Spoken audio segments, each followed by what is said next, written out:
बिस्मिल्लाहिर्रहमानिर्रहीम। अॼु आउं मज़ारात खुराफ़ात जे हवाले सां कुझु अर्ज़ु करणु चाहींदुसि।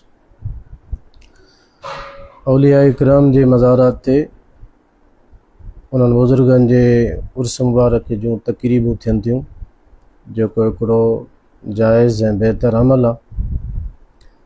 अल्लाह वारनि जूं मज़ारूं रूहानी फैज़ जो मरकज़ आहिनि। उते अल्लाह ताला जो ज़िक्र थींदो आहे, नबी करीम अलैहिस्सलातु वस्सलाम ते दुरूद व सलाम पढ़ियो वेंदो आहे। मज़ारात ते हाज़िरी ॾियणु, नबी करीम अलैहिस्सलातु वस्सलाम फरमायो, इन सां दुनिया में रग़बत घटिबी आहे, आख़िरत जी यादि ज़्यादा थींदी आहे। मज़ारात ते हाज़िरी जो मक़सदु इहो बि नबी करीम अलैहिस्सलातु वस्सलाम इरशाद फरमायो त इन सां मौत जी यादि ताज़ा थींदी आहे।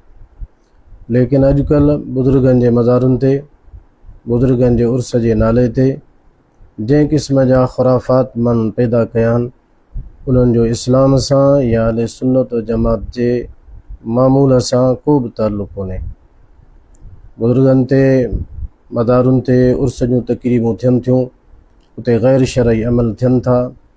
मंशियात फ़रोश पंहिंजा धंधा वापार खोले उन जॻह ते नशे बावर शयूं फ़रोख़्त कनि था। उते जंहिं क़िस्म जा मुजरा थियनि था, जंहिं क़िस्म जा नाच गाना थियनि था, जंहिं क़िस्म जो मर्दनि ऐं औरतुनि जो मेलाप थिए थो, ऐं जंहिं तरीक़े जी उरियानी ऐं फ़हाशी आम हले थी मज़ारनि जे आसपास इहाते में दरगाहनि ते, इन्हनि जो शरीयत सां को बि ताल्लुक़ कोन्हे। इहो इस्लाम में शरीयत में बिल्कुलु नाजाइज़